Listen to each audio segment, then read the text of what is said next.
ليه ما نصورش You know what chat فاش قاعدة تعمل الوطنية تو عملوا كسة على الوطنية. how about that عملوا كسة اخويا نشوفوا الوطنية فاش قاعدة تكوكي. عندي برشا ما تفقدتش الوطنية. here we go.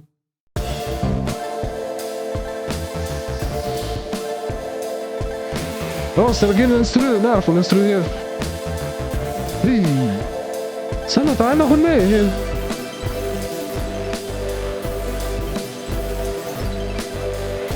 لحظة برو نعرفوا الانسترو لحظة سامعوا الانسترو هذا قبل. اعطيني عمك شازام يرحم والديك. شازام اكستنشن بوم حلوا الكتاب متأكد سيرقينو الانسترو. فار تشيك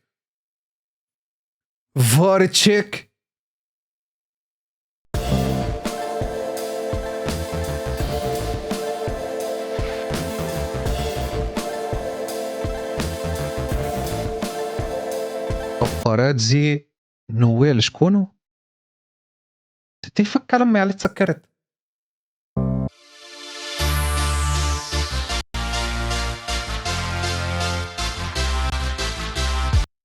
لا شازام وان سونغ باباراتزي دونيل ماسي.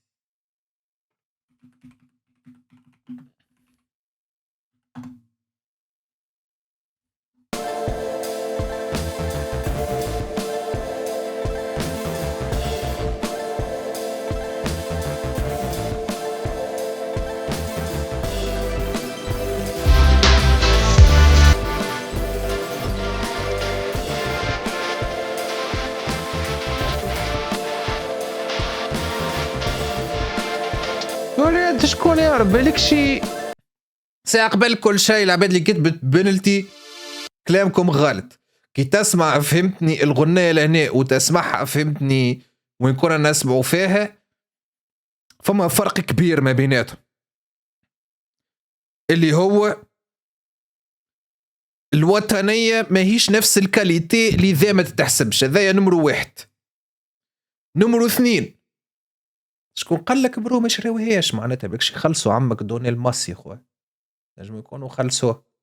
خلينا نحكوا على الديكور خويا.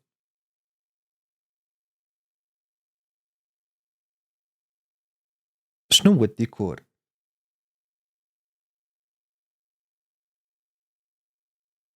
شنية الديكور بالضبط؟ هذوما معناتها قادينهم شنية زعما تاع مسرح ومن هنا فوتوي احمر ومن هنا فوتوي احمر وطاوله فهمتني حديد بيضة منا تلفزة ضوء منا ومنا الباك جراوند ابيض وكحل اللي بارير عليه باش الانفيتي ما يقلبش. نزيدو نعملو برنامج حدث وتحليل اليوم.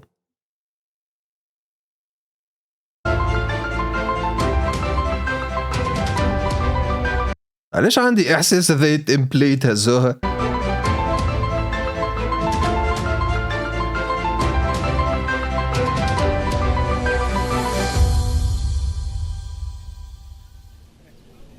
مساء الخير مشاهدينا الكرام، اهلا وسهلا ومرحبا بكم في موعد جديد من برنامج حدث وتحليل. حدث وتحليل هذه المره ياتيكم تحديدا من النقطه كيلومتريه 21 من معتمديه. هذه لحظه معلم قبل ما تحكي خويا، قبل ما نبدو نحدثوا ونحلوا. يا اخي بروش هادين وراهينا. هذا غبان الكاميرا. أنا من هنا جاي شو من هنا إسعاف يا أخي في سيرفر بي خونا. كتحية لزملائنا التقنيين الكل اللي اليوم عملوا عمل جبار باش يأمنوا هذا العمل الإعلامي. أكيد التحية لكل برو ما تنجمش تقول تحية فهمني الفريق العمل وبعدها بالضبط قص للبلو هذا. ما تنجمش. You can't do this. You can't. برو السيد عاطي بظهره للكاميرا هذايا. شنو هي هذا؟ شبي حد ما قال لي على ايه الفازة هذه؟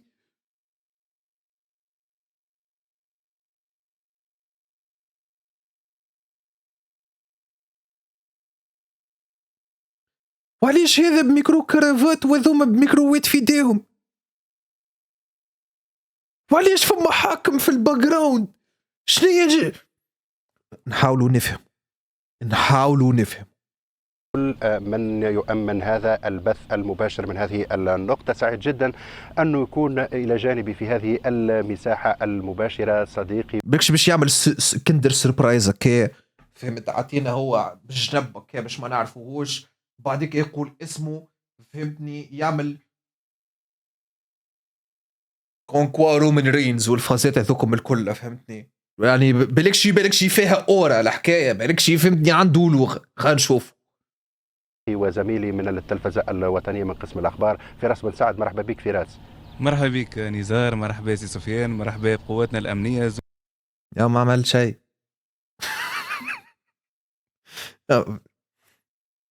ما نحبش نتنمر اوكي، ولكن برجولية اخويا، برجولية والجماعة اللي تتفرج فيا برسم يمتكم برو. لو كان وصل الهيرلاين متاعك هكا just give it up برو، just give it up.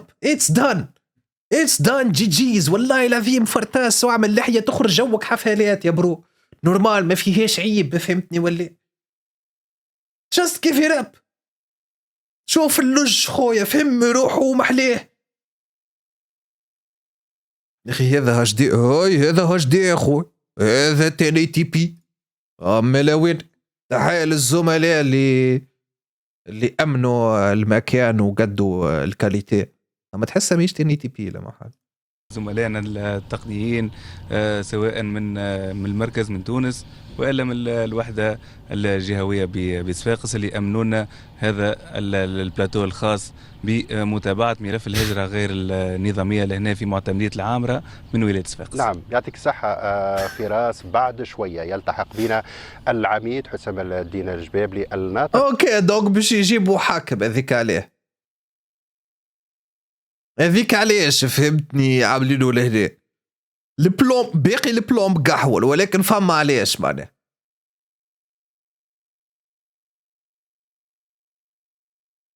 فما لور باسم الإدارة العامة للحرس الوطني باش يعطينا الصورة الشاملة والواضحة حول كما قلت عملية تفكيك وإزالة مخيمات المهاجرين غير النظاميين هنا. نذكر أن في النقطة نقص أحمر ولا نقص تبروش شيش تفاح بجنبه. هذي عرفتهم فما بلايص هكاك اللي يعملوهم. استنى خلينا نتذكر شنو يسميوهم بالضبط. مش هينشهير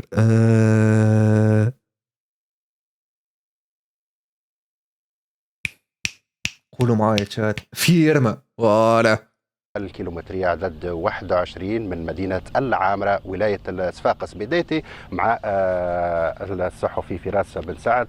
طبعا حبيت نستهل بك هذه المساحة. فارتشيك صارتو. إنها رسالة مشفرة يا جورج.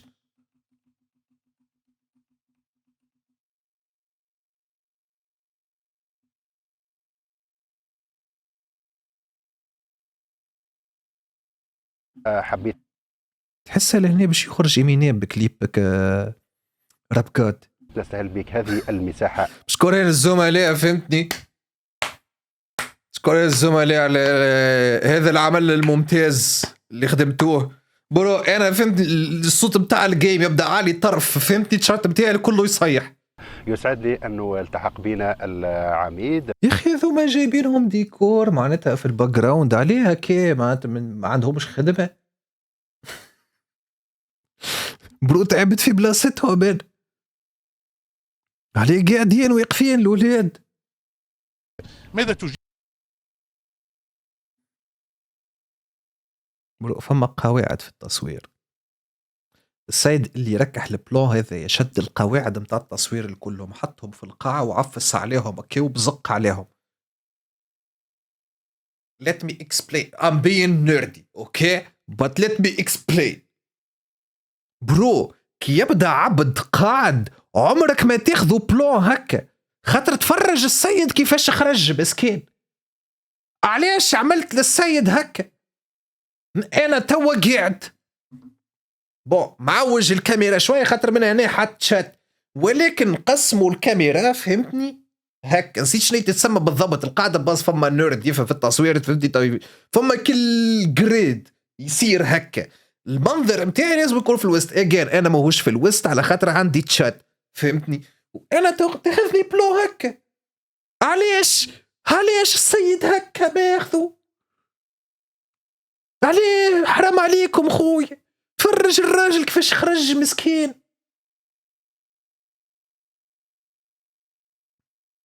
سوريتو فهمتني نقصها كان سبايدر مان وقت اللي شاد الكار عمل هكا، ولا هو الترا فهمتني. عليه برو ذريتو الراجل حرام عليك والله يسخفني في بلاصتو ما عادش نمشي. شي هذا فما قواعد كي باش تصور البرا برو فهمتي، بتاع تختار الساعة. أول حاجة فهمتي لازمك تعرف شنو هي الطقس فهمتني، ولا اللي باش تخدم فيه. ثاني حاجة ماذا بيك فهمتني تصور في وقت اللي الضوء ما يتبدلش. انت متهني معناتها الضوء باش يبقى هو بيدو باش ما تبداش البرنامج فهمتني ولا هكا. يعني حط لي نفس البلان باش ما تبداش فهمتني ولا البرنامج هكا وتكمل دين ما هك.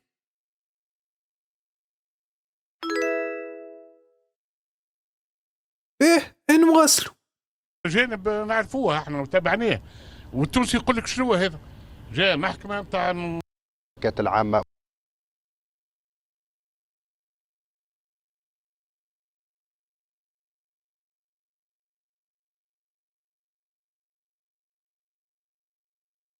ليش نقل فسر في قواعد التصوير وفازات ودنيا واحد فهمتني.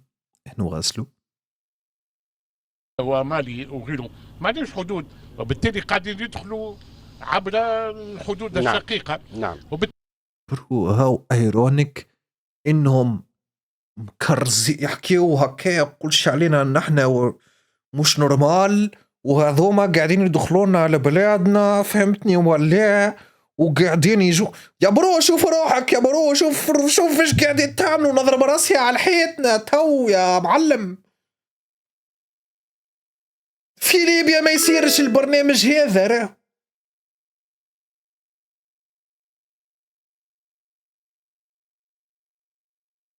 نورمال ذل عامل هكا ودرش شي الحالة هذه.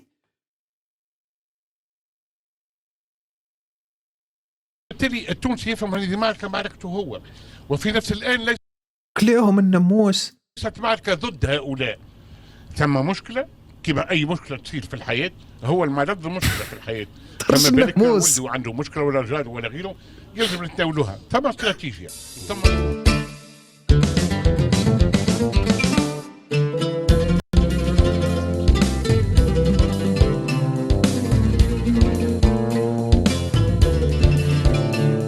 أبوي خدموا هم الموسيقى،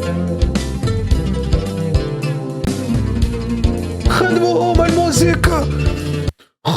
هم الموسيقى. لا أصدق ما أرى. شازام ما قالهاش.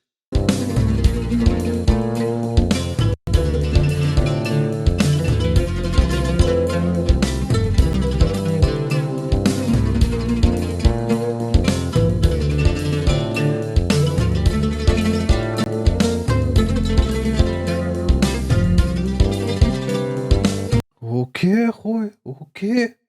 قالوا سونو اي جنريتد. نعطيوهم الكريدتس خويا، نعطوهم الكريدتس.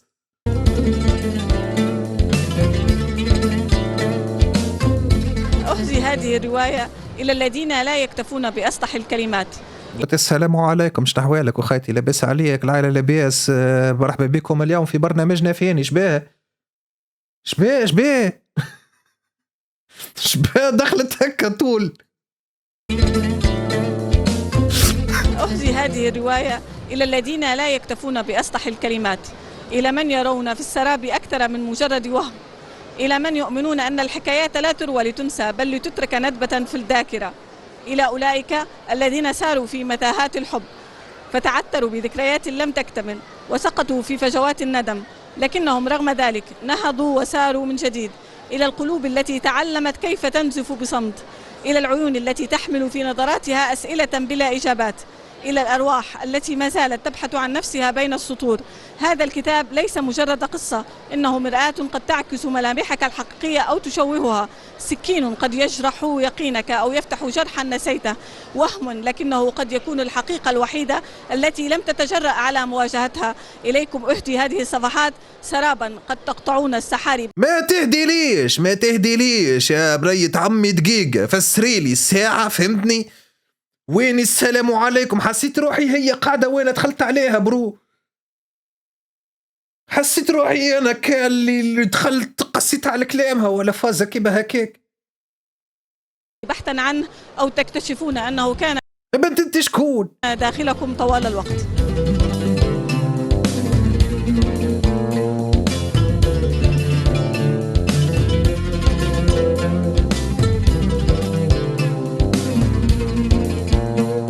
مرحبا بكم في برنامجكم نوافذ المفتوحة في هذا العدد. توا مرحبا بكم بعد ما فاحت فيا المرأة وقالت لي الجروح ودرا شنيا، واحد قول لي مرحبا بك، انا مخيتي ما من الاول قول لي صراحة هي المقدمة في بالي الاخرى يعني. على الأدب وتحديدا على الأدب الليبي. سعيدة جدا.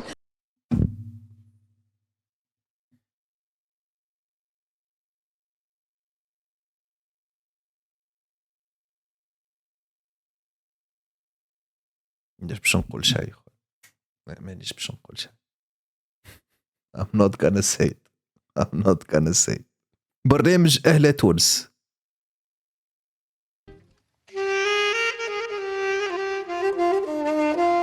يا بيدرو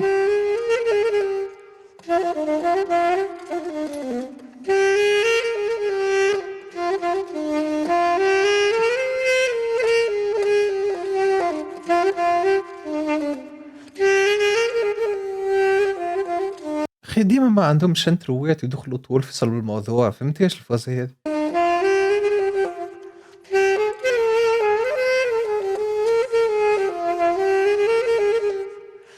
يا اخي ما حد يهتم به. يباه معلم فهمنا يا اخوي. اهلا وسهلا، مرحبا بك سيف. عسلامة، نورتنا بوجودك. شكرا. يعيشك. شكرا. اخترنا مقطع ياسر حلو بدينا به. بدينا محلاها كلمة في فمي بمناسبة عيد الأمهات. نقدم تحية لكل أمهاتنا وربي يحفظهم إن شاء الله. كانت عزفتها بآلة الساكسفون، وبعد شوي نسمعكم أغنية من إنتاجي. أغنية قدمتها عندي سنوات. اخي مش قال بعد شويه شبيه طول طلنسات يا دي مازلنك قداش بيهم يدخلوا طول. فهمتش انا برو وسع بالك خليه تحسوا تحمس وكان عملت غنايه الاولاد سمعوها استنوا خي. مازلت كي رحبت بيك. من كلمات الأستاذ المولدي حسين. لا أغنية قدمتها عندي سنوات. من كلمات الأستاذ المولدي حسين.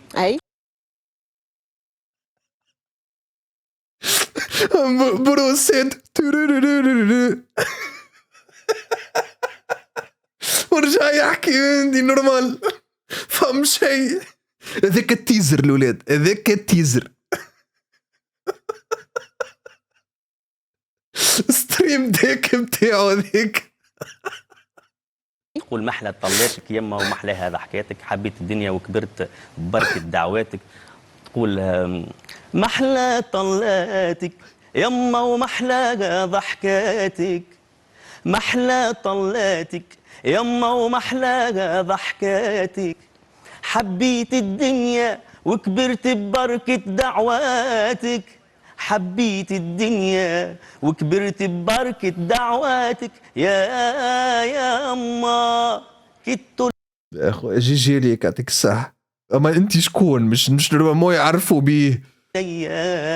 ننسى ما بيا، ننسى ما بيا، ننسى ما بيا ونفرح كي نسمع خطواتك يا باهي باهي برو، يعطيك الصحة والله يعطيك الصحة. محلى طلاتك محليها يقدموها محليها تحية لكل محليها. الأمهات من ألحاني يعطيك الصحة. وتوزيعي وكلمات الأستاذ القدير المولدي حسين. تحية يعطيك ليك. الصحة يعطيك صحة الصحة. البولد. نحكيو على شهر التراث، وديرنيغمون عملت دورة باهية كانت زاد في غرونوبل مشيت، احكي لنا شوية وين مشيت وين قدمت العروض. شهر التراث الحقيقة بديت بالعرض الأول في افتتاح شهر التراث ببن عروس. أوكي. كان الافتتاح في رادس. ثم العرض الثاني كان في دار ثقافة رواد. اي بعرض ترقين سولو، هذا عرض في صيغة جديدة قاعد نقدم فيه توا. اي اوكي برو يفرمي خويا برو شنو هي تيلي تابيز هذايا؟ لحظة ممكن فما عباد قاعدة تعرف تيلي تابيز خويا فهمتني. وات ان ذا تيلي تابيز از ذيس؟ لحظة خويا ليتس واتش. ولا هذا نشوف. الإنتاج الأخير. هذا الأخير. هذا الإنتاج الأخير. أوكي وبنرجع تفضل. كلاو عليه كوبي رايت. دبليو وطنية فهمت برو مشي بحذاهم بعد عطاهم كوبي رايت. كينج شيت. برو مشي بحذاهم بعد عطاهم كوبي رايت. That's some gangster shit.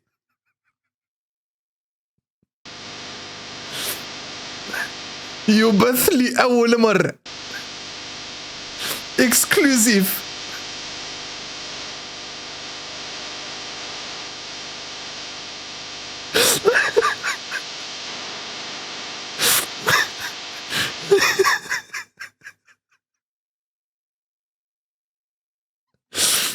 برو برجو لا عالمية الغنى عالمية والله يعطيك الصحة. برو شكون اللي عمل له الكولر كوريكشن؟ السيد مسكين.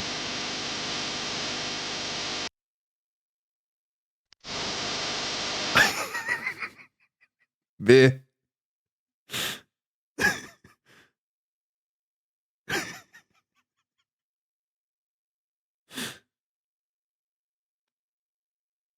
بيلي جول.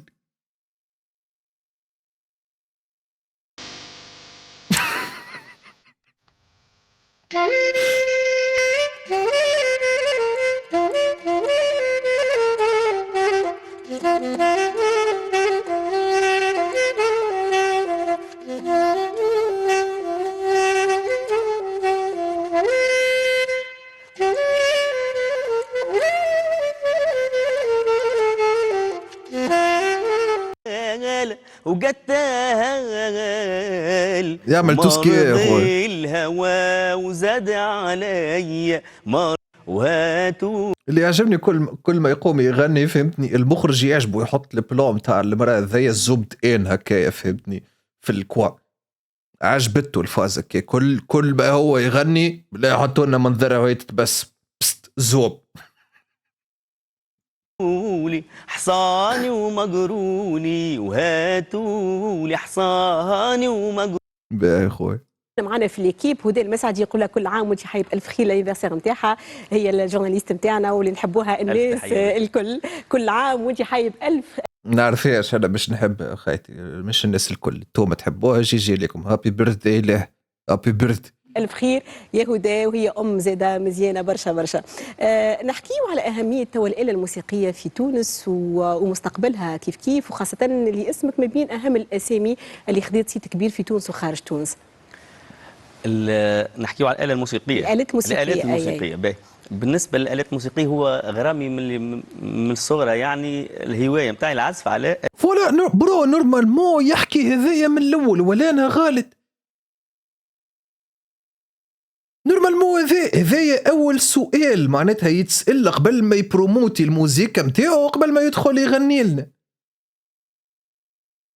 من بعد يغني ويبروموتي. اللي بنى الكونسيبت بنى على ظهر كلب ولا مانيش عارف عليه بعبوس كلب ولا كيفاش البثل هذاك نعرفوش. دونك اسكو لحظة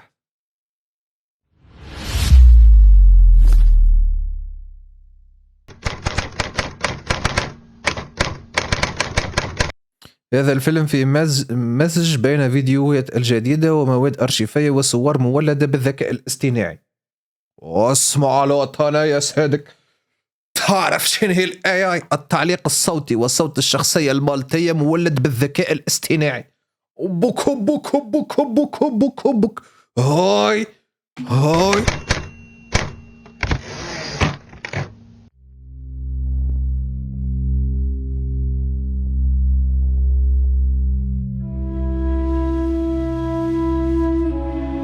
بين شمال إفريقيا وأوروبا وعلى ضفتي البحر الأبيض المتوسط تمتد علاقة ضاربة في عمق التاريخ بين تونس ومالطا.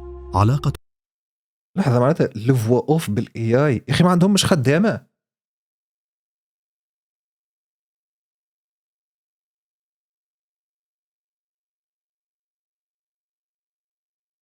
اللي عبد اللطيف القاروري، ولا عبد اللطيف القاروري هو اللي يحكي. لم تكن مجرد تقارب جغرافي، بل كانت تفاعلا حضاريا وإنسانيا امتد عبر قرون من الصوت التجارة المالتي كهو بالاي اي. اوكي والسياسة. اوكي دونك ذي فوا اوف. صور بالهاتف فينيقية. قرطاز أسست مالطا منذ التأسيس وأدخلتها إلى التاريخ المتوسط وإلى التجارة المتوسطين. فاكس. ولكن هذا التاريخ تغير، ثم بعد جاء الرومان واحتلوا مالطا مثل ما احتلوا تونس وجعلوا منها ولاية رومانية. يا هو الدير فيما جميع. بعد كان هناك صراع في المتوسط. اوكي هذا كونتوني مستحب خويا، هذا كونتوني مستحب. دونك علاش دخلت انا للوطنية من اصله؟ باش نجاوب السؤال اللي عندي في راسي. اسكو الوطنية قدمت من اخر فيديو متاعي اللي هو عنده تو 5 سنين والا اكثر والا لا؟ شات انتوما اللي باش تقر.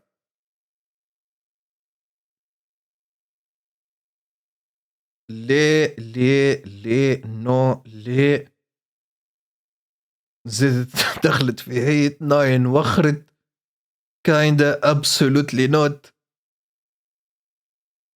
قدمت في التوخير انيات ممكن شوي. انا من رأيي صراحة الوطنية كيف ما هي، وهذا نورمال مو يكون شعارها جديد، الوطنية كيف ما هي ترجع لهيش من بعد 30 سنة. الوطنية كيف ما هي